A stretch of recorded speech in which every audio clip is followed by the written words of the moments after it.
अथ त्रयोदशोऽध्यायः।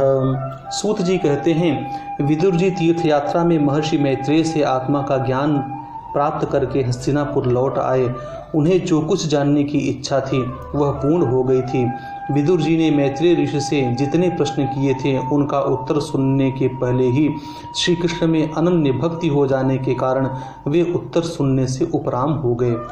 शौनक जी अपने चाचा विदुर जी को आया देख धर्मराज युधिष्ठिर, उनके चारों भाई धृतराष्ट्र, युयुत्सु, संजय, कृपाचार्य, कुंती, गांधारी, द्रौपदी, सुभद्रा, उत्तरा, कृपि तथा पांडव परिवार के अन्य सभी नर नारी और अपने पुत्रों सहित दूसरी स्त्रियां सब के सब बड़ी प्रसन्नता से मानो मृत शरीर में प्राण आ गया हो ऐसा अनुभव करते हुए उनकी आगवानी के लिए सामने गए। यथा योग्य आलिंगन और प्रणामादि के द्वारा सब उनसे मिले और विरह जनित उत्कंठा से कातर होकर सब ने प्रेम के आंसू बहाए। युधिष्ठिर ने आसन पर बैठाकर उनका यथोचित सत्कार किया। जब वे भोजन एवं विश्राम करके सुखपूर्वक आसन पर बैठे तब युधिष्ठिर ने विनय से झुककर सबके सामने ही उनसे कहा। युधिष्ठिर ने कहा, चाचा जी, जैसे पक्षी अपने अंडों को पंखों की छाया के नीचे रखकर उन्हें सेते और बढ़ाते हैं, वैसे ही आपने अत्यंत वात्सल्य से अपने कर कमलों की छत्र छाया में हम लोगों को पाला पोसा है। बार बार आपने हमें और हमारी माता को विषदान और लाक्षागृह के दाह आदि विपत्तियों से बचाया है। क्या आप कभी हम लोगों की भी याद करते रहे हैं? आपने पृथ्वी पर विचरण करते समय किस वृत्ति से जीवन निर्वाह किया? आपने पृथ्वी तल पर किन किन तीर्थों और मुख्य क्षेत्रों का सेवन किया? प्रभु, आप जैसे भगवान के प्यारे भक्त स्वयं ही तीर्थ स्वरूप होते हैं। आप लोग अपने हृदय में विराजमान भगवान के द्वारा तीर्थों को भी महातीर्थ बनाते हुए विचरण करते हैं। चाचा जी, आप तीर्थ यात्रा करते हुए द्वारका भी अवश्य ही गए होंगे। वहाँ हमारे सुहृद एवं भाई बंधु यादव लोग, जिनके एकमात्र आराध्य देव श्री कृष्ण हैं, अपनी नगरी में सुख से तो है ना? आपने यदि जाकर देखा नहीं होगा तो सुना तो अवश्य ही होगा। युधिष्ठिर के इस प्रकार पूछने पर विदुर जी ने तीर्थों और यदुवंशियों के संबंध में जो कुछ देखा, सुना और अनुभव किया था सब क्रम से बतला दिया। केवल यदुवंश के विनाश की बात नहीं की। करुणा हृदय विदुर जी पांडवों को दुखी नहीं देख सकते थे, इसलिए उन्होंने यह अप्रिय एवं असह्य घटना पांडवों को नहीं सुनाई, क्योंकि वह तो स्वयं ही प्रकट होने वाली थी। पांडव विदुर जी का देवता के समान सेवा सत्कार करते थे।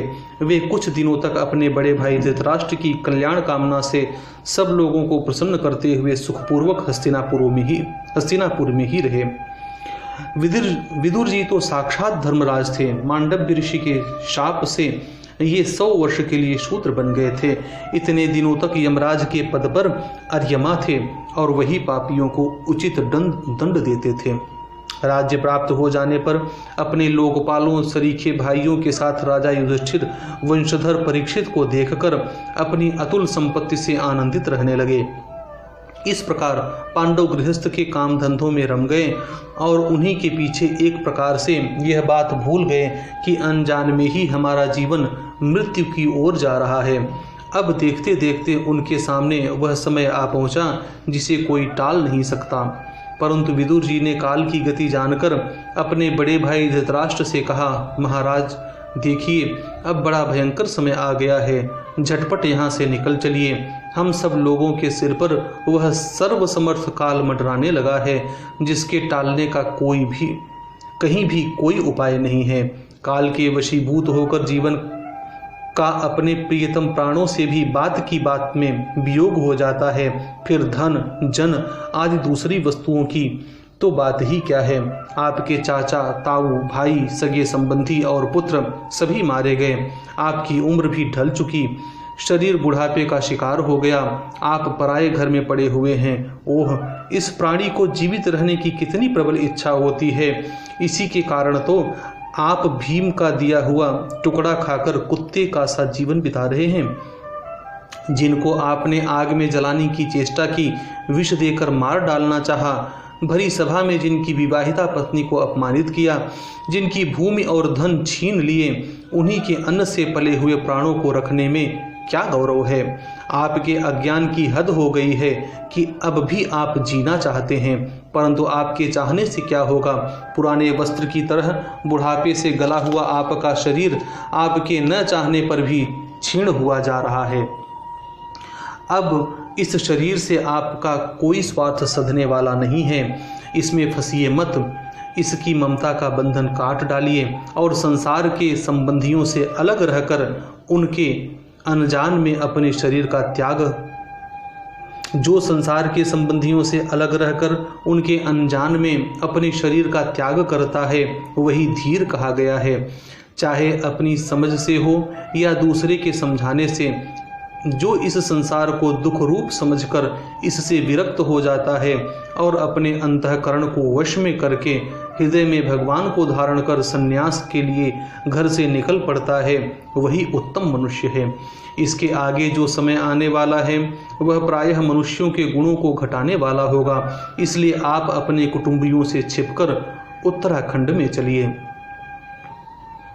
जब छोटे भाई विदुर ने अंधे राजा धृतराष्ट्र को इस प्रकार समझाया तब उनकी प्रज्ञा के नेत्र खुल गए। वे भाई बंधुओं के सुदृढ़ स्नेह पाशों को काटकर अपने छोटे भाई विदुर के दिखलाए हुए मार्ग से निकल पड़े। जब परम पतिव्रता सुबल नंदिनी गांधारी ने देखा कि मेरे पतिदेव तो उस हिमालय की यात्रा कर रहे हैं जो सन्यासियों को वैसा ही सुख देता है जैसा वीर पुरुषों को लड़ाई के मैदान में अपने शत्रु के द्वारा किए हुए न्यायोचित प्रहार से होता है, तब वे भी उनके पीछे पीछे चल पड़ी। अजात शत्रु युधिष्ठिर ने प्रातःकाल संध्या वंदन तथा अग्निहोत्र करके ब्राह्मणों को नमस्कार किया और उन्हें तिल, गौ, भूमि और सुवर्ण का दान दिया। इसके बाद जब वे गुरुजनों की चरण वंदना के लिए राजमहल में गए तब उन्हें धृतराष्ट्र, विदुर तथा गांधारी के दर्शन नहीं हुए। युधिष्ठिर ने उद्विग्न चित्त होकर वहीं बैठे हुए संजय से पूछा, संजय, मेरे वे वृद्ध और नेत्रहीन पिता धृतराष्ट्र कहाँ हैं? पुत्र शोक से पीड़ित दुखिया माता गांधारी और मेरे परम हितैषी चाचा विदुर कहाँ चले गए? ताऊ जी अपने पुत्रों और बंधु बांधवों के मारे जाने से दुखी थे। मैं बड़ा मंद बुद्धि हूँ, कहीं मुझसे किसी अपराध की आशंका करके वे माता गांधारी सहित गंगा जी में तो नहीं कूद पड़े। जब हमारे पिता पांडु की मृत्यु हो गई थी और हम लोग नन्हे नन्हे बच्चे थे तब इन्हीं दोनों चाचाओं ने बड़े बड़े दुखों से हमें बचाया था। वे हम पर बड़ा ही प्रेम रखते थे। हाय, वे यहाँ से कहाँ चले गए? सूत जी कहते हैं, संजय अपने स्वामी धृतराष्ट्र को न पाकर कृपा और स्नेह की विकलता से अत्यंत पीड़ित और विरहातुर हो रहे थे। वे युधिष्ठिर को कुछ उत्तर न दे सके। फिर धीरे धीरे बुद्धि के द्वारा उन्होंने अपने चित्त को स्थिर किया, हाथों से आंखों के आंसू पोंछे और अपने स्वामी धृतराष्ट्र के चरणों का स्मरण करते हुए युधिष्ठिर से कहा।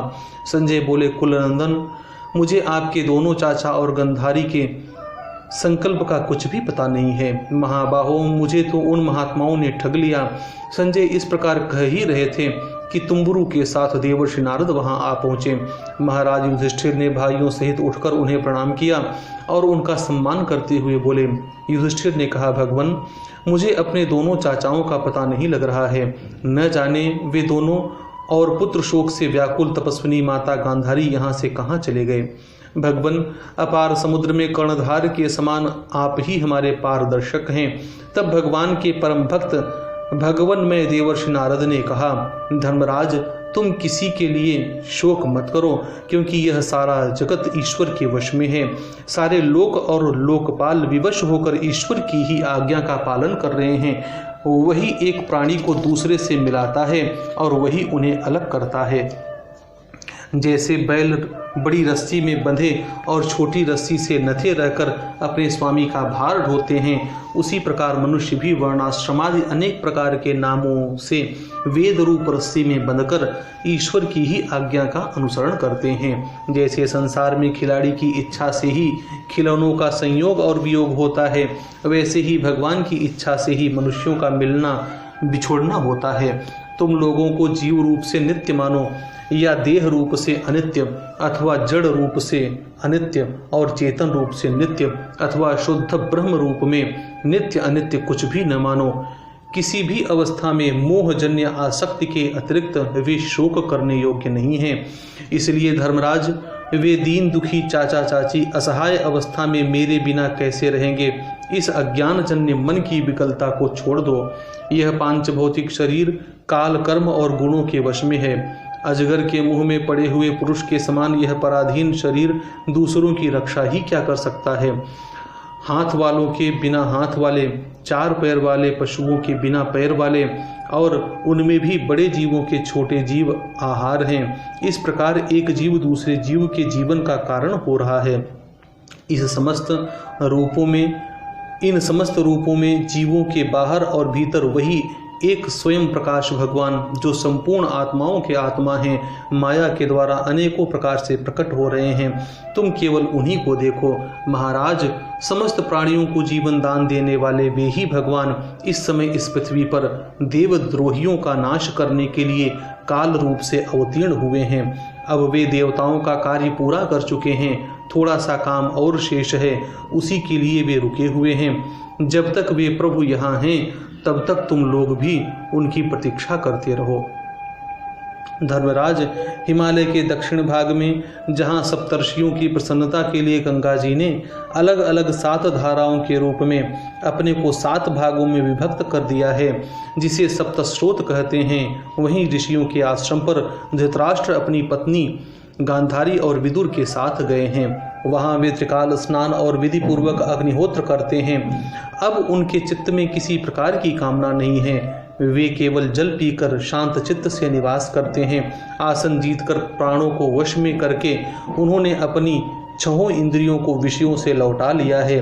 भगवान की धारणा से उनके तमोगुण, रजोगुण और सत्वगुण के मल नष्ट हो चुके हैं। उन्होंने अहंकार को बुद्धि के साथ जोड़कर और उसे क्षेत्रज्ञ आत्मा में लीन करके उसे भी महाकाश में घटाकाश के समान सर्वाधिष्ठान ब्रह्म में एक कर दिया है। उन्होंने अपनी समस्त इंद्रियों और मन को रोककर समस्त विषयों को बाहर से ही लौटा दिया है और माया के गुणों से होने वाले परिणामों को सर्वथा मिटा दिया है। समस्त कर्मों का संन्यास करके वे इस समय ठूंठ की तरह स्थिर होकर बैठे हुए हैं।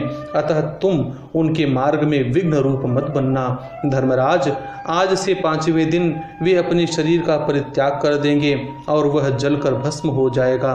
गार्हपत्यादि अग्नियों के द्वारा पर्णकुटी के साथ अपने पति के मृत देह को जलते देखकर बाहर खड़ी हुई साध्वी गांधारी भी पति का अनुगमन करती हुई उसी आग में प्रवेश कर जाएंगी।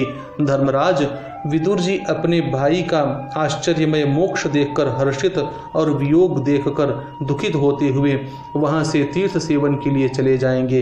देवर्षि नारद यूं कहकर तुम्बुरु के साथ स्वर्ग को चले गए। धर्मराज युधिष्ठिर ने उनके उपदेशों को हृदय में धारण करके शोक को त्याग दिया। जय जय श्रीमद्भागवते महापुराणे पारमहंस्यां संहितायां प्रथम स्कंधे नैमिषीयोपाख्याने 13 त्रयोदशोऽध्यायः।